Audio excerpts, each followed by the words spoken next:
Okay बच्चों, good morning all. हम लोग जो स्टार्ट कर रहे हैं अभी न्यू इंजीनियरिंग मटेरियल के अंदर हमने जो पढ़ा था सीमेंट पढ़ा था। सीमेंट के अंदर हमने टॉपिक कवर कर लिया था, डेफिनेशन कर ली थी, फंक्शंस ऑफ सीमेंट कंप्लीट कर लिए थे, आफ्टर क्लासिफिकेशन भी हो गया था हमारा। And yesterday's class we discuss about mechanism of lubrication, वो भी हमने कंप्लीट कर लिया था। उसके अंदर 3 तरह के मैकेनिज्म हमने पढ़े थे। कौन कौन से पढ़े थे बेटा? First mechanism that is the thick film lubrication, thin film lubrication and the extreme pressure lubrication. This is over about. ठीक है, नाउ अब हमको जो टॉपिक करना है that is the properties of lubricant complete करना है। प्रॉपर्टीज ऑफ लुब्रिकेंट के लिए मैं आपको पीडीएफ शेयर कर रही हूँ और उसी से मैं आपको पढ़ा रही हूँ। इसके अंदर 3 इंस्ट्रूमेंट्स के बारे में हमें पढ़ना है। विस्कोसिटी एंड विस्कोसिटी इंडेक्स से रिलेटेड एक जो टॉपिक है दैट इज रेडवुड विस्कोमीटर। ठीक है, सेकेंड जो है हमारे पास में फ्लैश एंड फायर पॉइंट निकालने के लिए जो इंस्ट्रूमेंट यूज करते हैं that is Penske-Martin apparatus, and third that is a cloud and pour point apparatus. These instruments जो आपको थियोरी में भी करने हैं और लैब में भी करने हैं। तो थियोरी में जब अभी समझा देंगे आपको तो आपको फिर हम लैब में नहीं समझाएंगे, ठीक है?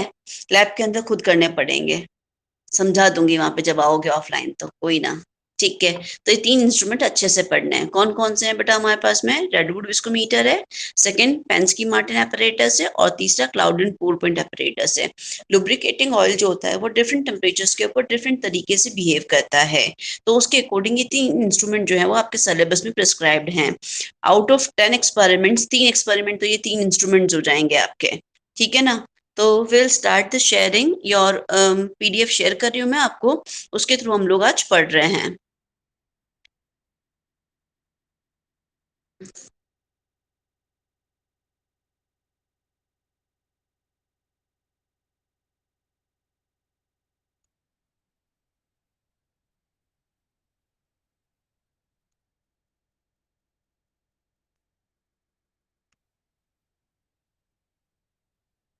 Now yes, screen is visible to all of you.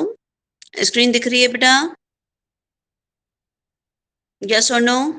Okay, सभी को स्क्रीन दिख रही है, कोई प्रॉब्लम नहीं आ रही है स्क्रीन के अंदर? Please write down in chat. आज चैट में लिखते रहना यस नो जो भी पूछूं उसको मैं, ठीक है ना? इधर हो सकता है आपके उधर नेटवर्क इशू हो, इसलिए आपको अधिकतर प्रॉब्लम रहती है बेटा। बाकी स्क्रीन जो है बिल्कुल विजिबल है और क्लियर है, साफ दिखाई दे रहा है, ठीक है ना? तो चलो okay, we are doing, we will start this. हम लोग स्टार्ट कर लेते हैं। इसके अंदर हमारे पास में प्रॉपर्टीज ऑफ लुब्रिकेटिंग ऑयल में स्टार्ट करना है। इसके अंदर सबसे पहली property viscosity and viscosity index with the redwood viscometer के बारे में हम पढ़ रहे हैं। What is the viscosity? Viscosity क्या होती है बेटा? Do you know what is the viscosity? Liquid के अंदर जो गाढ़ापन होता है उसको हम क्या बोलते हैं? विस्कोसिटी बोलते हैं। जैसे इलेक्ट्रिसिटी का फ्लो जब होता है तो इलेक्ट्रिसिटी फ्लो के अंदर क्या होता है कि इलेक्ट्रिसिटी को फ्लो होने से कुछ रेजिस्टेंस होता है जो रोकता है उसको, जैसे हम रेजिस्टेंस बोलते हैं जो रोकता है इलेक्ट्रिसिटी के फ्लो को। वैसे ही अपने पास में लिक्विड की फ्लूइडिटी को, लिक्विड के फ्लो होने की कैपेसिटी के अगेंस्ट जो काम करता है वो क्या कहलाता है? विस्कोसिटी कहलाता है।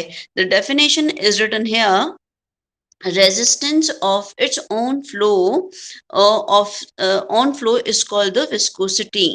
ये अपने पास में, एक मिनट, कलर दूसरा लेना पड़ेगा हमें, येलो कलर, ठीक है। What is the viscosity? Viscosity is the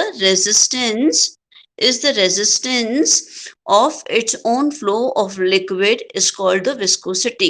It is a resistance in which liquid shows, मतलब लिक्विड जो होता है वो फ्लो होने में, फ्लो नहीं हो पाता है इजीली, तो उसको बोलते हैं हम लोग viscosity. When a liquid flow, जब भी एक लिक्विड फ्लो करता है बेटा तो उसके अंदर क्या होता है? नंबर ऑफ पैरेलल लेयर्स होती हैं।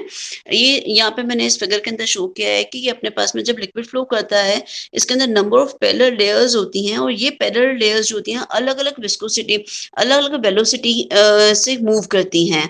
तो जब इनके डिफरेंट वेलोसिटी से मूव करती हैं तो जो अपर मोस्ट होती है वो पहले की तरफ पहले निकल जाती हैं और फैल जाती हैं, राइट? तो लिक्विड जो है वो फ्लो कर जाता है। तो इस तरह से हमारे पास में नंबर ऑफ पैरेलल लेयर्स होती हैं जो वन ओवर द अदर क्या करती है? मूव कर जाती है, जिसकी वजह से एक लिक्विड जो है वो फ्लूइडिटी को शो करता है। When a liquid flows, a number of parallel layers move one over the other with the different velocities due to internal friction. अब ये जो पैरेलल लेयर्स होती हैं, मॉलिक्यूल्स होते हैं, इनके बीच में क्या होता है, एक रेजिस्टेंस होता है, इंटरनल फ्रिक्शन होता है, जिसकी वजह से ये अलग अलग वेलोसिटीज के साथ में मूव करती हैं।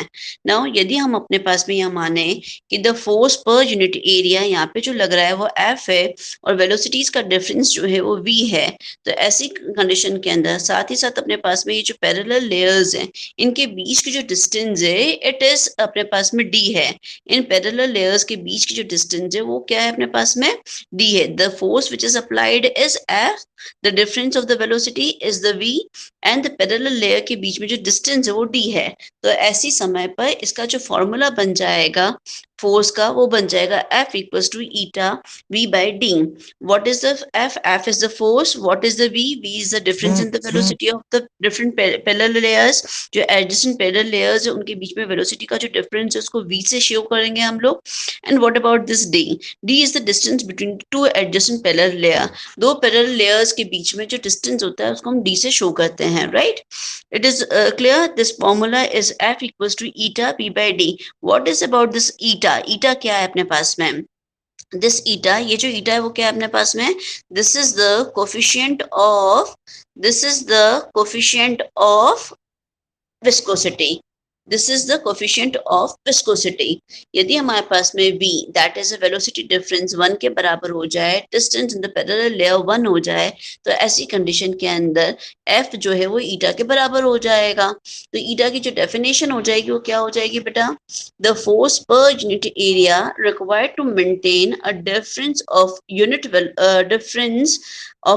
unit velocity in the two parallel adjacent layers of a liquid separated by 1 centimeter. दो पैरेलल लेयर्स जो एक दूसरे से 1 यूनिट का वेलोसिटी का डिफरेंस रखती हैं, एज वेल उनके बीच की जो डिस्टेंस है वो भी 1 यूनिट हो जाती है।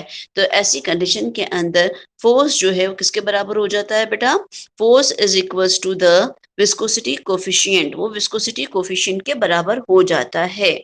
इफ इसको इस तरह से समझे हम लोग कि हमारे पास में F जो है वो 1 डाइन हो जाए, वेलोसिटी का जो डिफरेंस है पैरेलल लेयर्स के अंदर दैट इज अ 1 के बीच parallel layer, adjacent parallel layers के बीच की जो डिस्टेंस है वो 1 सेंटीमीटर हो जाए। तो ऐसी कंडीशन के अंदर हमारे पास में ईटा इक्वल्स टू क्या हो जाएगा बेटा, 1 पॉइज हो जाएगा। 1 पॉइज कह लो या 1 सेंटीपॉइज इक्वल टू 1/100 पॉइज के बराबर होता है। तो ये हमारे पास में ईटा की यूनिट आ जाती है। तो इस तरह से हम क्या कर सकते हैं, विस्कोसिटी कोफिशिएंट को एक्सप्लेन कर सकते हैं। Now the matter is that कि हम लोग ये विस्कोसिटी क्यों पढ़ रहे हैं बेटा, इस विस्कोसिटी को पढ़ने से क्या फायदा है, तो will go for the significance. हम सिग्निफिकेंस देख लेते हैं विस्कोसिटी के क्या हैं।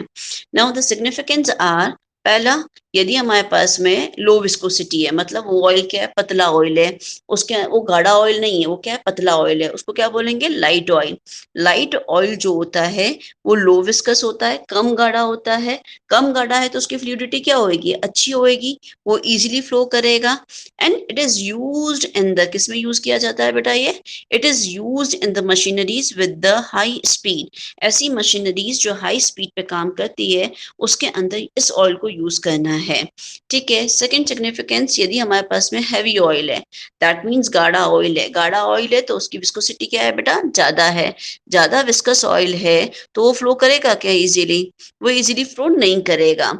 जब वो इजीली फ्लो नहीं करेगा तो उसको कैसी मशीनरीज के अंदर यूज करेंगे, लो स्पीड मशीनरीज जो है उसके अंदर इसको हम लोग यूज करते हैं हैवी ऑयल को। तो विस्कोसिटी हमें ये डिसाइड करने में मदद करती है कि लाइट ऑयल को और हैवी ऑयल को कहाँ पे यूज करना है।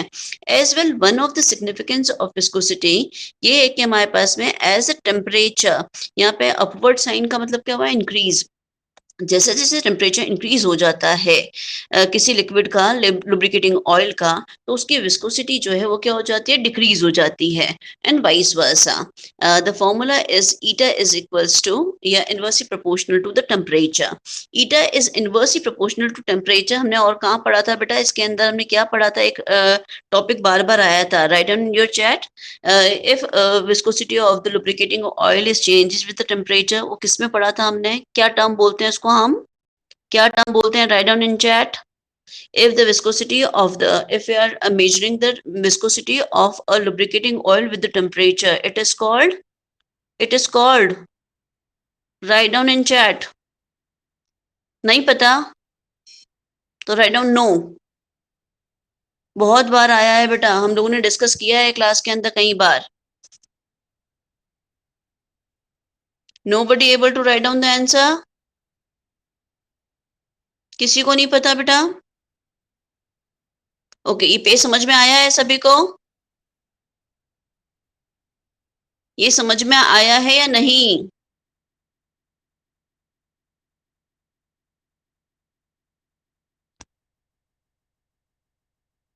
बेटा ईटा जो होता है अपने पास में, eta is inversely proportional to temperature. May I audible and visible to all of you? Please write down in chat. Okay. ये जो eta is inversely proportional to temperature है वो कहाँ पढ़ा था हमने? Viscosity index. Viscosity index improvers मैंने पढ़ाए थे बेटा आपको, तो उसके अंदर मैंने बताया था कि ये हमारे पास में विस्कोसिटी इंडेक्स इम्प्रूवर की फॉर्म के अंदर काम में लिए जाते हैं। ठीक है, अब हमारे पास में विस्कोसिटी क्या होती है ये पता पड़ गया आपको, सिग्निफिकेंस पता पड़ गया। सिग्निफिकेंस के अंदर हमने देखा लाइट ऑयल जो होता है वो कहाँ पे यूज किया जाता है? वो हाई स्पीड मशीनरीज के अंदर यूज किया जाता है। हैवी ऑयल जो है वो गाढ़ा होता है तो वो लो स्पीड मशीनरीज के अंदर यूज किया जाता है। If the temperature is changes, temperature change होने पर लिक्विड की जो विस्कोसिटी वो क्या हो जाती है? चेंज हो जाती है। कैसे चेंज होती है? Viscosity is inversely proportional to the temperature. That means as the temperature increases the viscosity of the liquid decreases, they are vice versa of each other. Okay, यहाँ तक समझ में आ गया? मैं नेक्स्ट पेज पे जा रही हूँ। We are going the next page, that is viscosity index. Next term जो आ गई वो क्या आ गई हमारे पास में? विस्कोसिटी इंडेक्स आ गया बेटा। दिख रहा है बोर्ड, दिख रहा है आप लोगों को clear? Viscosity index, viscosity index क्या होता है हमारे पास में? Viscosity is inversely proportional to the temperature, ये भी हमने डिस्कस किया था। एज द टेम्परेचर इंक्रीजेस, जैसे जैसे टेम्परेचर बढ़ता चला जाता है तो जो मॉलिक्यूल्स हैं उनके बीच में इंटरमॉलिक्यूलर अट्रैक्शन जो होता है वो क्या हो जाता है बेटा? कम होता चला जाता है। पैरेलल लेयर्स के बीच में जो फोर्सेस टेम्परेचर बढ़ने के साथ में, जिसकी वजह से मॉलिक्यूल जो है वो इजीली फ्लो कर जाता है। एक लेयर जो है वो दूसरी लेयर के ऊपर इजीली फ्लो कर जाती है। तो ऐसी कंडीशन के अंदर क्या होता है बेटा? हमारे पास में फ्लूइडिटी ज्यादा शो होती है। मतलब टेम्परेचर और फ्लो करने की जो कैपेसिटी होती है किसी लिक्विड की वो डायरेक्टली प्रोपोर्शनल होती है। बट यदि विस्कोसिटी टेम्परेचर के साथ में देखें तो वो क्या होती है बेटा? इनवर्सली प्रोपोर्शनल होती है। बिकॉज विस्कोसिटी क्या होता है? Viscosity is the, viscosity is the resistance in the fluidity। viscosity क्या होती है? किसी लिक्विड के फ्लो करने में रेजिस्टेंट जो होता है उसको हम विस्कोसिटी बोलते हैं। राइट, तो ये चीज समझ में आई आप लोगों को? अब टेम्परेचर के साथ में जो भी विस्कोसिटी का चेंजेस आता है उसको हम क्या बोलते हैं बेटा? विस्कोसिटी इंडेक्स बोलते हैं। तो विस्कोसिटी इंडेक्स क्या होता है और क्यों इनवर्सली प्रोपोर्शनल होता है? रीजन क्या है इसके पीछे? रीजन ये है कि as a temperature increases molecules के बीच में इंटरमॉलिक्यूलर अट्रैक्शन जो है वो क्या हो जाता है बेटा? डिक्रीज हो जाता है, जिसकी वजह से वन लेयर सेकेंड लेयर के ऊपर इजिली मूव कर जाती है। या हम कहें कि मॉलिक्यूल जो आपस में एक दूसरे को बाउंड करके रख रहे थे वो क्या हो जाते हैं? उनके बीच में जो फोर्सेस ऑफ अट्रैक्शन है वो कम हो जाते हैं। तो ये क्या करता है? इजीली ये क्या कर सकता है? ये मूव कर सकता है। इसीलिए लिक्विड का टेम्परेचर, जब लिक्विड ऑयल्स वगैरह होते हैं इनका टेम्परेचर बढ़ाया जाता है तो विस्कोसिटी क्या हो जाती है बेटा? टेम्परेचर बढ़ा तो विस्कोसिटी क्या हो जाएगी? कम हो जाएगी। तो this is a relation which you have to know. अच्छा, अब ये विस्कोसिटी इंडेक्स जो पढ़ा है इसका सिग्निफिकेंस क्या है, क्यों पढ़ रहे हो इसको? ये बताता है कि जो ऑयल है वो किस क्वालिटी का है, ये अच्छी क्वालिटी का है या खराब क्वालिटी का है। अब विस्कोसिटी जो है वो दो तरह की हो सकती है। विस्कोसिटी इंडेक्स जो है वो हाई भी हो सकता है, विस्कोसिटी इंडेक्स लो भी हो सकता है। यदि विस्कोसिटी इंडेक्स लो है, that means as we are changing the temperature of the liquid, जैसे जैसे उस लिक्विड का, ऑयल का हम टेम्परेचर चेंज करते हैं तो क्या होता है? बहुत ज्यादा rapidly change with the temperature. जैसे जैसे टेम्परेचर चेंज करते हो उसकी विस्कोसिटी में बहुत ज्यादा चेंजेस आते हैं। तो वो क्या बता रहा है? It is a poor quality. ये जो ऑयल है वो क्या है बेटा, पुअर क्वालिटी का है, कि टेम्परेचर के साथ में स्टेबल नहीं है, टेम्परेचर के साथ में इसकी विस्कोसिटी गाढ़ा हो जाता है, पतला हो जाता है, तो ये क्या है, एक पुअर क्वालिटी का ऑयल होता है। बट यदि विस्कोसिटी इंडेक्स जो है वो हाई है, विस्कोसिटी इंडेक्स यदि हाई है, तो ऐसी कंडीशन के अंदर क्या होता है बेटा, विस्कोसिटी इंडेक्स हाई होने पर हमारे पास में वो जो ऑयल है वो क्या होएगा, बेटर क्वालिटी का होएगा। बेटर क्वालिटी का होने का मतलब क्या हुआ, कि उसके अंदर टेम्परेचर चेंज होने के साथ में बहुत ज्यादा ऑयल की विस्कोसिटी में फर्क नहीं पड़ता है, बहुत स्लाइटली चेंज आता है। तो these are the oil which are in good quality which have the high viscosity index, while those oils which are having low viscosity index are of poor quality oils. Is it clear? समझ में आया है? Write down in your chat. फटाफट से लिखो बेटा। Okay, ठीक है। नाउ अब अपने पास में देखो विस्कोसिटी इंडेक्स का, अपन विस्कोसिटी इंडेक्स निकालना है किसी ऑयल का, तो अब कैसे निकालोगे, तो विस्कोसिटी इंडेक्स हमें निकालना आना चाहिए। अब विस्कोसिटी इंडेक्स हमें निकालना है तो उसके लिए क्या करते हैं, यहाँ पे डिटर्मिनेशन ऑफ विस्कोसिटी इंडेक्स, हम लोग नेक्स्ट टॉपिक जो कर रहे हैं that is a determination of viscosity index. Viscosity index represents the average decrease in viscosity with per degree rise in temperature of an oil। एक ऑयल का जो viscosity है, टेम्परेचर का हर डिग्री बढ़ने के साथ में उसकी विस्कोसिटी में क्या डिक्रीज होता है, वो उसका विस्कोसिटी इंडेक्स कहलाता है। अब अपने पास में दो टेम्परेचर्स होते हैं बेटा, एक होता है 100 degree Fahrenheit, that is a 38 degree centigrade, and another one is a 210 degree Fahrenheit, that is a 99 degree centigrade। ठीक है, ये दो टेम्परेचर रेंजेस हैं जिसके ऊपर हम लोग क्या करते हैं, ऑयल की विस्कोसिटी को फाइंड आउट करते हैं और पता करते हैं कि इसकी विस्कोसिटी में कितने चेंजेस आ रहे हैं। यदि चेंजेस बहुत ज्यादा आ जाते हैं तो वो ऑयल जो होता है वो क्या होता है बेटा, वो लो विस्कोसिटी इंडेक्स वाला पुअर क्वालिटी का ऑयल होता है। और यदि चेंजेस नहीं आते हैं तो वो क्या होता है, अच्छी क्वालिटी का ऑयल होता है और उसकी विस्कोसिटी इंडेक्स हाई होती है। ठीक है, नाउ सबसे पहले क्या करना है, अब हमारे पास में एक सैंपल ऑयल है, आपके पास में एक ऑयल है, उस ऑयल को हमने लिया। ऑयल को लेने के बाद में उसकी विस्कोसिटी को चेक किया जाता है 100 डिग्री फ़ारेनहाइट के ऊपर और 200 डिग्री फ़ारेनहाइट के ऊपर। बट साथ ही साथ क्या किया जाता है बेटा, साथ ही साथ हमको क्या करना होता है, साथ ही साथ हम लोगों को दो स्टैंडर्ड ऑयल्स भी काम में लेने होते हैं। ये दो स्टैंडर्ड ऑयल्स हैं जो इस के साथ में कंपेयर, बिकॉज कंपेयर किससे करेंगे, कंपेयर करने के लिए कुछ स्टैंडर्ड ऑयल्स होने चाहिए ना, तो कंपेयर करने के लिए हम क्या करते हैं, दो स्टैंडर्ड ऑयल साथ में लेते हैं। ठीक है, मैं वापस से बोल रही हूँ, इसको प्लीज सुन लो एक बार अच्छे से। विस्कोसिटी इंडेक्स निकालने के लिए हमको क्या करना होता है, सैंपल ऑयल लेना होता है। सैंपल ऑयल लेने के बाद में उसकी विस्कोसिटी दो टेम्परेचर्स पे निकाल लेते हैं, 38 degree centigrade and 99 degree centigrade के ऊपर। साथ ही साथ हमें जब इन दोनों का टेम्परेचर पे उसकी विस्कोसिटी अननोन सैंपल की निकालते हैं, साथ ही साथ हमें दो स्टैंडर्ड ऑयल्स लेने होते हैं जिनकी विस्कोसिटी फिक्स्ड होती है दोनों ही टेम्परेचर के ऊपर। अब ये ऑयल क्या होते हैं, will go on the next page. Next page से बताती हूँ आपको। दो ऑयल होते हैं, एक ऑयल जो होता है वो हमारे पास में होता है एल ऑयल, और सेकेंड ऑयल जो होता है वो होता है H oil. Look on the screen, screen पे देखो आप लोग, एक होता है एच ऑयल, दूसरा होता है L oil. H oil generally क्या होता है अपने पास में, पैराफिनिक बेस्ड ऑयल होते हैं, जबकि एल ऑयल जो होते हैं वो क्या होते हैं बेटा, नेफ्थलिन बेस्ड ऑयल होते हैं। Gulf oil is one of the example of it, L oil. अपने पास में एच ऑयल जो होता है उसको विस्कोसिटी इंडेक्स कितना होता है, 100, जबकि एल ऑयल जो होता है उसका विस्कोसिटी इंडेक्स कितना होता है, 0। ठीक है, इन दो स्टैंडर्ड ऑयल्स के साथ में अननोन सैंपल को क्या किया जाता है, कंपेयर किया जाता है। ठीक है, कैसे करते हैं, तो लुक ऑन द ग्राफ, नीचे एक ग्राफ दिया हुआ है हमने। इस ग्राफ में वर्टिकल स्केल के ऊपर मैंने विस्कोसिटी इंडेक्स या यू कैन से विस्कोसिटी ले ली है, और हॉरिजॉन्टल स्केल के ऊपर मैंने क्या ले लिया है बेटा, टेम्परेचर ले लिया है। Two temperature ranges are shown in the figure. इस ग्राफ के अंदर दो अपने पास में टेम्परेचर शो हो रहे हैं आप लोगों को। Two temperatures are shown here, that is 100 degree Fahrenheit and 200 degree Fahrenheit, right? These are the two temperatures. अब इन दो temperatures के ऊपर हमारे पास में तीन चीजें लिखी हुई हैं बेटा, H, U and L। ये L क्या है, L वो ऑयल है जिसका विस्कोसिटी इंडेक्स कितना है, 0 है। H क्या है, H is the oil which have the viscosity index कितना है उसका, 100 है। And U is the unknown sample जिसका हमें विस्कोसिटी इंडेक्स निकालना है। तो इस तरह से हम क्या करते हैं, एक ग्राफ बना लेते हैं। अब ये ग्राफ क्या शो कर रहा है, दिस ग्राफ इज शोन कि जो H ऑयल है जो कि नीचे की तरफ आ रहा है, उसका जो कर्व है वो बिल्कुल फ्लैटन आ रहा है। इसका जो कर्व आप देखो बेटा, तो ये क्या है, बिल्कुल फ्लैटन आ रहा है, बहुत कम डिफरेंस आ रहा है।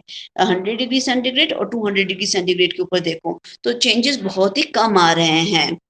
विस्कोसिटी इंडेक्स इसका कितना है, 100 है, राइट।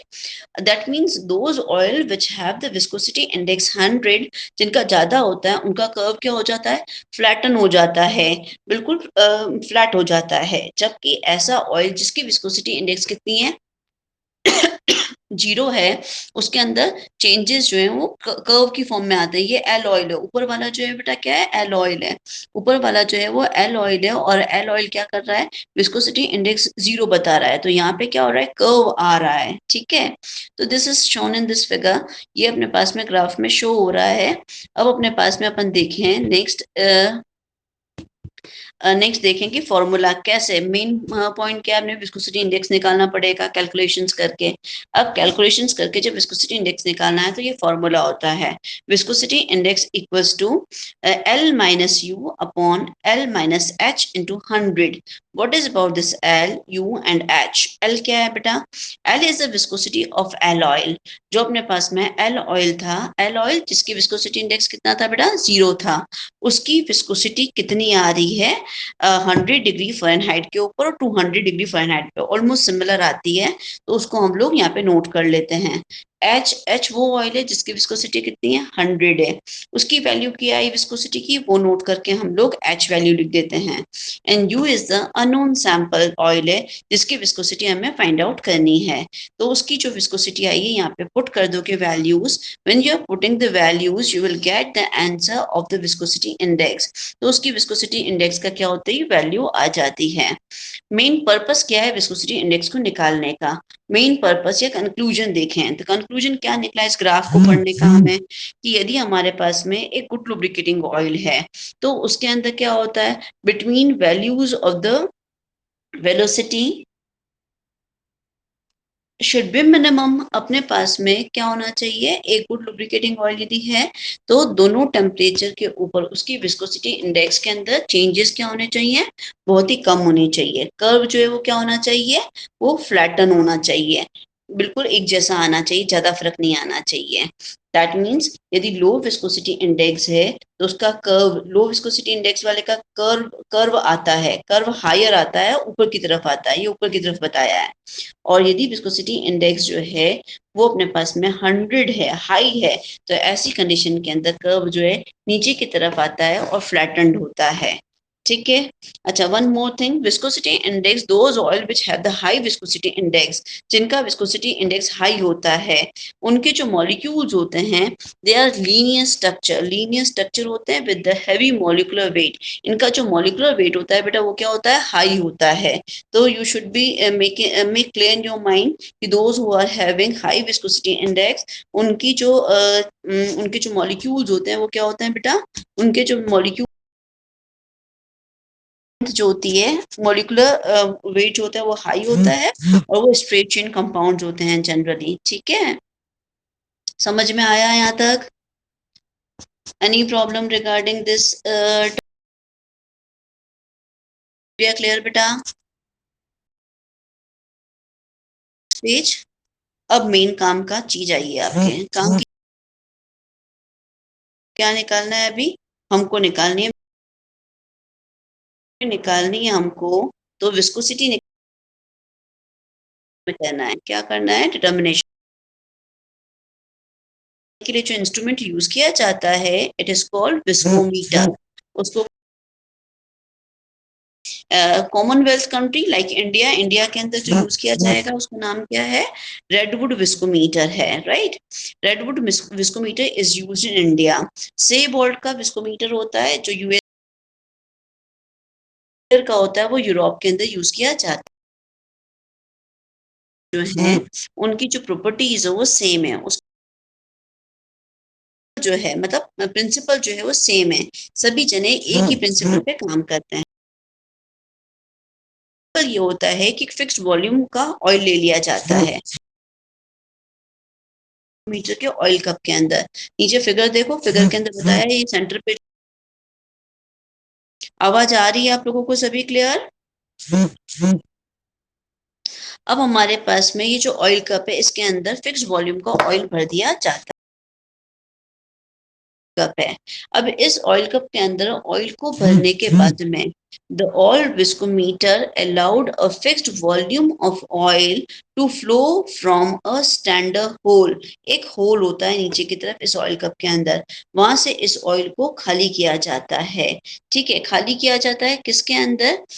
ये अपने पास में रिसीवर है जो ऑयल को इकट्ठा करेगा, इसको बोलते हैं हम लोग रिसीवर या फिर इसको बोलते हैं कोल्ड्रोश फ्लास्क। इस फ्लास्क के अंदर जब ऑयल निकलेगा तो उसको इकट्ठा किया जाएगा, कलेक्ट किया जाएगा। अब ये जब ऑयल निकलता है तो यहाँ पे जो ये होल किया हुआ है ना बेटा, ये होल किया हुआ है, इस होल का क्या होता है? इस होल का ऑरिफिस जो होता है वो फिक्स होता है, मतलब साइज फिक्स होती है। एज वेल इसकी जो ये लेंथ होती है, ये जो लेंथ दिखा रखी है वो भी फिक्स्ड होती है। ठीक है, तो जब अपने पास में ऑयल को हम लोग खाली करते हैं, एम्प्टी करते हैं, तो यहाँ पे प्रिंसिपल को एक बार वापस रीड कर रही हूँ, इसको सुनो आप। प्रिंसिपल क्या बोल रहा है अपने पास में कि all the viscometer allowed a fixed volume of oil to flow from a standard hole at fixed height and the time of flow in second is noted। कितने समय में ये खाली हो जाता है कप के अंदर, वो टाइम हमें नोट करना होता है सेकंड्स के अंदर। वो टाइम हम लोग नोट कर लेते हैं बेटा सेकंड्स के अंदर, राइट? जब वो सेकंड्स के अंदर टाइम नोट कर लेते हो आप तो अपने पास में रीडिंग आ जाती है। अब अपने पास में रेडवुड विस्कोमीटर जो होते हैं वो दो तरह के अवेलेबल होते हैं, टू साइजेस में अवेलेबल होते हैं, redwood viscometer number 1 and redwood viscometer number 2। One जो होता है वो जनरली लैब के अंदर यूज किया जाता है। हमारी लैब में हमारे पास में भी विस्कोमीटर नंबर 1 अवेलेबल है। First dimension which is given of the orifice, जो अपने पास में होल है उसका जो साइज होता है वो क्या होता है? 1.62 mm होता है, और जो लेंथ होती है वो कितनी होती है? 10 mm लेंथ होती है। ठीक है, 1.62 mm is the dimensions of the orifice and length of the jet जो होती है वो 10 mm होती है। यहाँ पे जनरली हम क्या करते हैं? लाइट ऑयल की विस्कोसिटी को फाइंड आउट करने की कोशिश करते हैं। लाइट ऑयल जो पतले ऑयल्स होते हैं, like kerosene oil, kerosene oil जो कि पतला ऑयल है उसको रेडवुड विस्कोमीटर नंबर 1 के अंदर क्या किया जाता है? उसकी विस्कोसिटी को टेम्परेचर रिलेशनशिप देखा जाता है।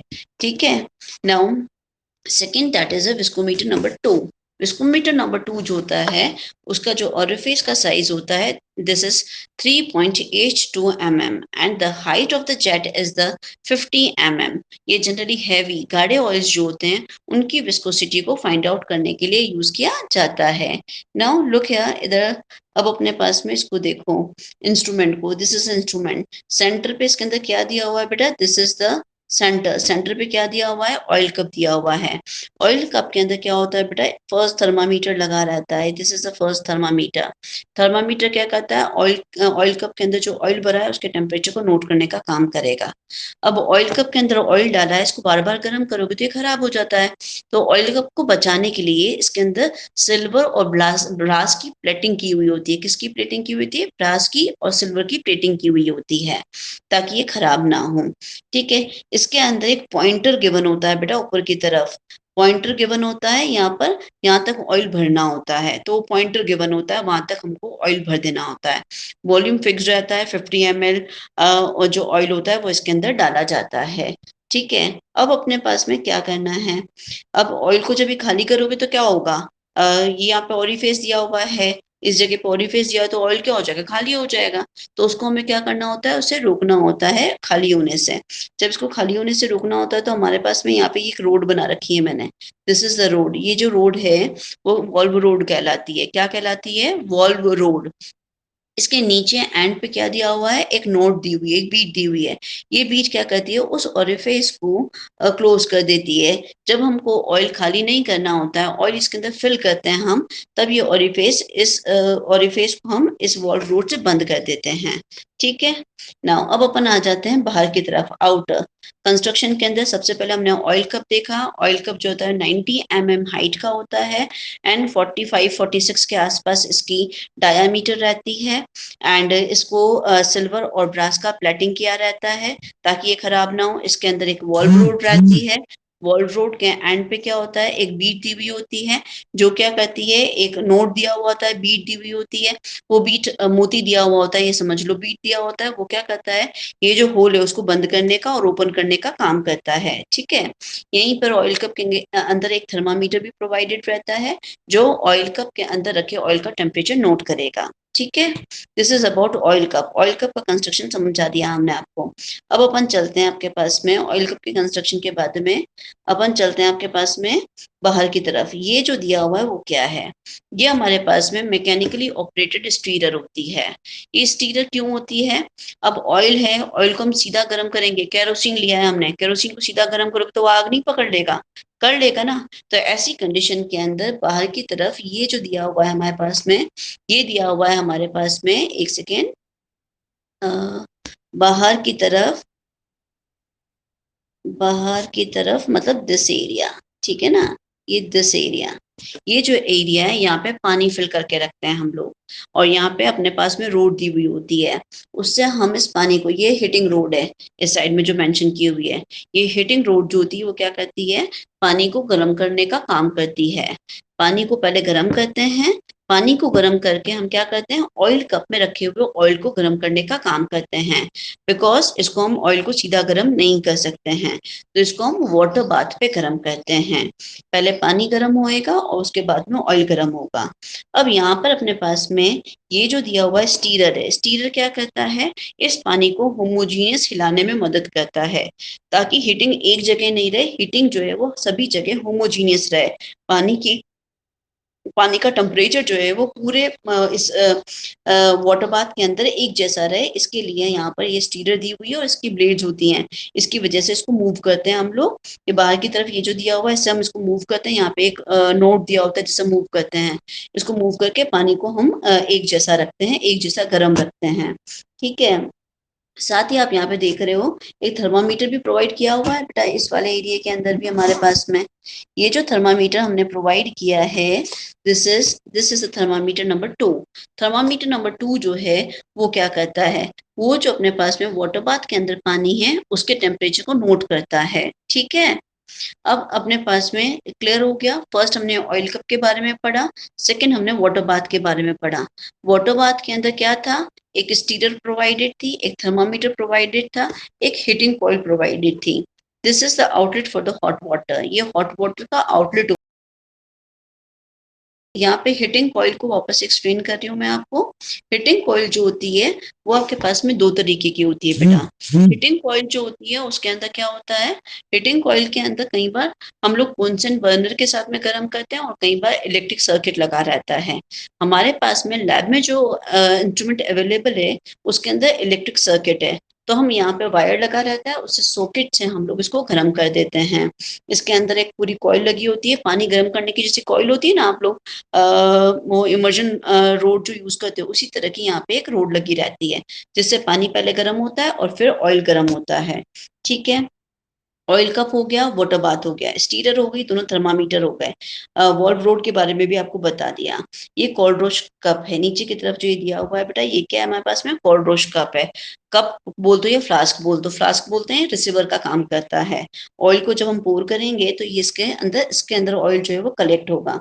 यहाँ पे पर्टिकुलर मार्क किया हुआ होता है बेटा, तो हमें पता पड़ जाता है कि जो ऑयल हमने, जितना वॉल्यूम हमने इसके अंदर ऑयल कप में डाला था उतना उतना एम्प्टी हुआ कि नहीं हुआ। तो यहाँ पे मार्क्स से हमें पता पड़ जाता है कि कितना ऑयल जो है यहाँ पर हमारे पास में फिल हुआ है।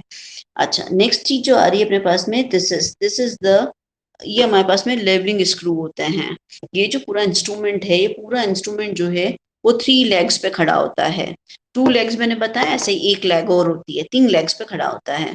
इसके नीचे की तरफ ये जो दिए हुए पेज जैसे, ये क्या होते हैं बेटा, लेवलिंग स्क्रूज होते हैं। ये स्क्रूज जो होते हैं वो इस इंस्ट्रूमेंट को लेवल करने का काम करते हैं। This is about your complete construction of this instrument. इसको वापस से नेक्स्ट पेज पे मैं आपको एक्सप्लेन कर देती हूँ। Will go on the next page. Next page पे जा रहे हैं हम लोग। यहाँ तक समझ में आ गया? Please write down in chat, write down in chat. Okay, we are going on the next page. ये हमारे पास में इंस्ट्रूमेंट आ गया और इंस्ट्रूमेंट की कंप्लीट लेबलिंग मैंने इसके अंदर कर रखी है। इसमें पूरी लेबलिंग की है। देखो सबसे सेंटर पे जो है, दिस इज सेंटर पे जो है वो क्या है बेटा? मेटेलिक ऑयल कप है। ये क्या होता है? सिल्वर और ब्रास की प्लेटिंग की होती है। ठीक है, इसके अंदर थर्मामीटर लगा हुआ है जो टेम्परेचर को नोट करेगा। क्लियर? अब इसके अंदर हमारे पास में एक वॉल्व रोड भी दी हुई है। वॉल्व रोड कहाँ लिखा है इन्होंने? दिस इज द, ये वॉल्व रोड। ठीक है, सेंटर के ऊपर जो दिखाई दे रही है वॉल्व रोड है। एक तरह की अपन माने रोड होती है, रोड के एंड के ऊपर एक बीट लगी रहती है जो इस ऑयल कप के ऑरिफिस को बंद करेगी। अब ऑयल कप का जो मेजरमेंट होता है, हाइट जो होती है वो 90 mm होती है और डायमीटर जो होता है दिस इज 46.5 mm। ठीक है, ये जो ऑयल कप है उसके डायमेंशंस गिवन है। ये कितने होते हैं? 90 mm हाइट होती है और इसका जो अपन डायमीटर देखें, इसकी जो गोलाई देखें वो कितनी होती है? 46.5 mm होती है। इसके बॉटम के ऊपर एक होल दिया होता है जिसका diameter we already discuss about the hole size 1.62 mm रहती है और हाइट कितनी होती है जेट की? 10 mm हाइट होती है जेट की। ठीक है, ऑयल कप जो होता है वो सिल्वर प्लेटेड रहता है, ब्रास और सिल्वर का प्लेटिंग रहता है ताकि ये खराब ना हो, कोरोजन ना हो। इस ऑयल कप की साइज 90 mm होती है हाइट और इसका जो डायमीटर होता है दैट इज 46.5 mm रहता है। यदि अपन देखें इसके बॉटम के ऊपर एक ओरिफिस दिया होता है, होल दिया होता है। होल के डायमेंशंस क्या होते हैं? 1.62 mm इसकी डायमीटर रहती है और यदि हम इसका लेंथ देखें, ये जो लेंथ है this is the length, length जो होती है वो कितनी होती है जेट की? 10 mm रहती है। ठीक है, समझ में आया बेटा? अब जब हम इस ऑयल कप के अंदर, एक सेकेंड, जब इस ऑयल कप के अंदर ऑयल को फिल करते हो तो बट नेचुरली जब ऑयल कप के अंदर ऑयल को फिल कर रहे हो तो वॉल्व रोड को क्या करोगे? वॉल्व रोड को लगा के रखना पड़ेगा और ऑयल कप के अंदर ऑयल को डालेंगे और जब ऑयल कप के अंदर से ऑयल को खाली करना होता है तो वॉल्व रोड को हटा दिया जाता है। ठीक है, सेकेंड हमारे पास में है हीटिंग बाथ। हीटिंग बाथ के बारे में मैंने आपको बताया, इसको कॉइल से गर्म करते हैं या फिर हम किससे गर्म करते हैं बेटा? बुनसन बर्नर से या कॉइल से गर्म करते हैं। इलेक्ट्रिक सर्किट भी होता है और लैब के अंदर बुनसन बर्नर भी होता है। But the instrument which is available to us is a electric appliance. वो इलेक्ट्रिकल सर्किट जो ज्वाइन करके हम पानी को गर्म करते हैं। ठीक है, यहाँ पे ये पानी भरा हुआ दिखा दिया मैंने आपको। वाटर बाथ के ऊपर ऑयल को हम गर्म करते हैं। इस वाटर बाथ के अंदर एक थर्मामीटर प्रोवाइडेड रहता है जो पानी के टेम्परेचर को नोट करेगा। साथ ही साथ यहाँ पे हमारे पास में stirrer, this is a stirrer blade और स्टीरर, स्टीरर प्रोवाइडेड रहती है। स्टीरर क्या करती है? होमोजीनियस हीटिंग का काम करेगी।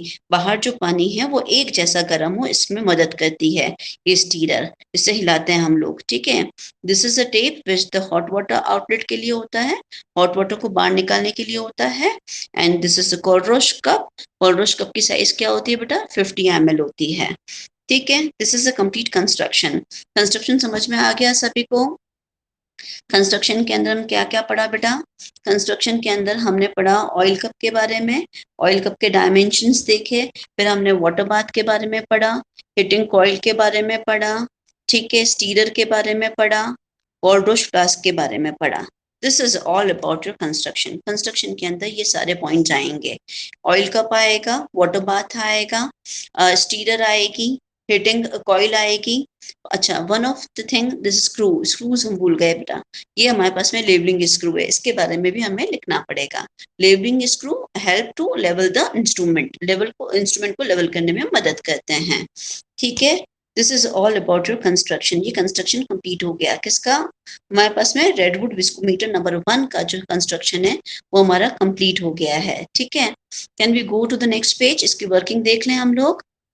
नेक्स्ट पेज पे चलें। Next page, this is the working. अब वर्किंग के अंदर मैं एज इट इज पढ़ रही हूँ, सुन लो, इसको समझ लो। सबसे पहले सैंपल ऑयल लिया, सैंपल ऑयल को हमने क्या किया? ऑयल कप में फिल कर दिया। पॉइंटर लेवल तक उसमें एक मार्क दिया होता है जिसको पॉइंटर बोलते हैं, उस पॉइंटर तक हमने क्या कर दिया? ऑयल कप के अंदर ऑयल को फिल कर दिया। ठीक है, फिर हमको नीचे उसके क्या रख देना है, जेट के नीचे कोल्ड कप रख देना है, कोल्ड फ्लास्क रख देना है। ठीक है, अब हम क्या करते हैं, पहले वाटर को गर्म करते हैं। जैसे जैसे वाटर को गर्म करोगे ऑयल भी गर्म होना स्टार्ट हो जाएगा। अब वाटर गर्म होगा, उसके होमोजीनियस हीटिंग होने के लिए हम क्या करेंगे, हमारे पास में स्टीरर दी हुई है, इस स्टीरर से हम क्या करेंगे, पानी को हिलाएंगे, पानी को मूव करवाएंगे, ताकि टेम्परेचर जो है वो सभी जगह एक जैसा बना रहे, ऑयल जो है वो सभी जगह से ऑयल कप के अंदर एक जैसा गर्म हो। ठीक है, अब ऑयल गर्म हो गया, जब ऑयल गर्म हो गया तो ऑयल कप के अंदर जो थर्मामीटर हमने रखा था बेटा, उस थर्मामीटर पे टेम्परेचर नोट करेंगे। उस पे टेम्परेचर नोट कर लो कितना हो गया, सपोज टू बी हम 20 डिग्री सेंटीग्रेड पहुंच गए। कितने पे पहुंच गए, 20 डिग्री सेंटीग्रेड पे पहुंच गए। जब भी 20 डिग्री सेंटीग्रेड पे आप पहुंच गए तो क्या करोगे, हीटिंग कॉइल जो हो रही है उसको बंद कर दोगे, क्योंकि अभी टेम्परेचर फिक्स रखना है। इस टेम्परेचर के ऊपर हम क्या करेंगे, जो हमारे पास में वॉल्व रोड थी उसको हटा देंगे। जब ऑयल कप के अंदर ऑयल डाला था 50 ml, तब वॉल्व रोड लगा रखी थी। ठीक है, जब टेम्परेचर हमारे पास में 20 डिग्री सेंटीग्रेड हो गया ऑयल का, तो हमने वॉल्व रोड को हटा दी और जो ऑयल है उसको खाली कर दिया। किसमें खाली किया, कोल्ड कप के अंदर। जब खाली किया तो उसका टाइम जो है सेकंड्स के अंदर स्टॉप वॉच को ऑन करके हमने नोट कर दिया। ठीक है, suppose to be it is the 200 seconds लग गए उसको खाली होने के अंदर। 200 सेकेंड्स के अंदर वो जो ऑयल कप था 50 ml वाला वो पूरा खाली हो गया 20 डिग्री सेंटीग्रेड के ऊपर। देन अब हम क्या करेंगे, खाली हो गया, अब उसको खाली करने के बाद में टेम्परेचर नोट कर लो, टेम्परेचर पे कितने सेकंड में खाली किया ये नोट कर लो। नोट करने के बाद में वापस से ऑयल कप के अंदर ऑयल को फिल करेंगे और सेम प्रोसीजर रिपीट करेंगे। बट अब कितने टेम्परेचर पे करेंगे बेटा, 25 डिग्री सेंटीग्रेड टेम्परेचर पे करेंगे। सेम प्रोसीजर 25 पे करोगे, पहले 20 पे किया, फिर 25 पे करेंगे, फिर 30 पे करेंगे और फिर 35 पे करेंगे। ऐसे हमें 4 रीडिंग्स लेनी होती है। पहले किस पे किया, 20 पे किया, 20 के बाद में 25 पे करेंगे। 25 पे करने के लिए क्या करेंगे, वॉल्व रोड को लगाएंगे, वॉल्व रोड को ऑयल कप में लगाने के बाद में ऑयल को फिल करेंगे। ऑयल फिल करने के बाद में उसकी हीटिंग कॉइल से ऑन करेंगे। हीटिंग कॉइल ऑन करते ही पानी जो रखा है वाटर बाथ के अंदर वो गर्म होगा, स्टीरर से उसको हिलाएंगे होमोजीनियस हीटिंग के लिए। जब वो हीट हो जाएगा तो उसको क्या वो हीट होएगा तो साथ ही साथ क्या होएगा, ऑयल भी गर्म होगा। अब ऑयल कप के अंदर जो थर्मामीटर लगा हुआ है उसमें टेम्परेचर 25 डिग्री सेंटीग्रेड पहुंच गया, तो हम क्या करेंगे, हीटिंग कॉइल को बंद कर देंगे। हीटिंग कॉइल को बंद करने के बाद में क्या करोगे, वॉल्व रोड को हटाओगे, वॉल्व रोड को हटाओगे और ऑयल को खाली करोगे, किसमें, कोल्ड फ्लास्क के अंदर। इस समय स्टॉप वॉच अगेन ऑन करोगे और टाइम इन सेकेंड्स को नोट करना है। Suppose to be this time the time will be, पहले 200 सेकेंड आ रहा था, अभी आप देखोगे कि टाइम कुछ कम हो जाता है, इट इज 160 सेकेंड आता है। जैसे जैसे टेम्परेचर बढ़ता चला जाता है, जो उसको ऑयल के खाली होने का जो समय है वो भी क्या हो जाता है बेटा, कम होता चला जाता है। ठीक है, तो इस तरह से हमें 4 रीडिंग नोट करनी है। तो पहले 20 के ऊपर आया 200 सेकेंड्स, फिर 25 पे चले गए तो 160 सेकेंड्स आ गया, 30 पे चले जाओगे तो 100 सेकेंड्स हो जाएगा, 35 पे चले जाओगे तो may be it is empty in the 60 seconds, 60 seconds के अंदर ही खाली हो जाएगा। कंक्लूजन क्या निकल रहा है इसका हमारे पास में, इस एक्सपेरिमेंट को करने से कंक्लूजन क्या निकला, टेल मी, कि एज द टेम्परेचर इंक्रीजेस, जैसे जैसे ऑयल का टेम्परेचर बढ़ता चला जाता है, उसके खाली होने का समय जो होता है वो क्या हो जाता है, कम हो जाता है। कम हो रहा है ना बेटा, कि जितना ज्यादा टेम्परेचर बढ़ता चला जाता है उसकी फ्लूइडिटी क्या हो जाती है, बढ़ जाती है, इसीलिए उसको कम समय लग रहा है खाली होने में। फ्लूइडिटी कम हो रही है, that means viscosity is inversely proportional to the temperature. विस्कोसिटी उसकी कम ज्यादा हो रही है टेम्परेचर के साथ में, क्या हो रही है, कम हो रही है कि ज्यादा हो रही है विस्कोसिटी टेम्परेचर के साथ में, right on your chat. Temperature के साथ में विस्कोसिटी क्या होती है बेटा, टेम्परेचर यदि बढ़ रहा है तो विस्कोसिटी क्या हो जाएगी, इट इज इनवर्सली प्रोपोर्शनल, तो इट इज डिक्रीज्ड, बिल्कुल राइट है, डिक्रीज हो जाएगी। तो इस तरह से हम इस एक्सपेरिमेंट से ये शो करने की कोशिश करते हैं कि हमारे पास में जो विस्कोसिटी है it is inversely proportional to the temperature, right. Now the flash and fire point and cloud and pour point will do tomorrow and Monday class. Monday class के अंदर ये दोनों इंस्ट्रूमेंट हम लोग कंप्लीट करेंगे। कोई डाउट है तो डाउट क्लियर करेंगे। एंड ट्यूसडे विल हैविंग, अपन एक टेस्ट प्लान कर रहे हैं, that is of glass and cement, cement and glass का एक टेस्ट प्लान कर रहे हैं। ओके, आज की क्लास यहीं पर एंड करें, your time is over and we'll do Flash and PowerPoint and Visco Cloud and PowerPoint in Monday's class. Okay. Monday को रिवीजन क्लास भी होगी एज वेल एज आप लोग कोई क्वेश्चंस पूछोगे बेटा तो वो क्वेश्चंस को मैं सॉर्ट आउट कर सकती हूँ रिवीजन क्लास के अंदर, ठीक है। Monday and Wednesday is the revision class and Tuesday we are having a test. नहीं यार, ट्यूसडे को टेस्ट कैसे लेंगे? If we have to plan, the test will be on Monday. Monday को ही टेस्ट करना पड़ेगा बिकॉज द क्लास, अब मंडे को आपकी क्लास जो होती है वो 1 to 140 होती है, तो we are planning the test on Monday को, अपन टेस्ट प्लान करते हैं cement in glass. Okay, it is decided, we are having the test on Monday. It is from 1 to 2 because वो लास्ट क्लास होती है तो उस समय हमको टाइम मिल जाता है, ठीक है। And flash and fire point and cloud and pour point will do on the Tuesday with the revision class. Tuesday and Wednesday will be the revision class. Okay. Any problem? Any doubt? Okay, beta. We are closing the class.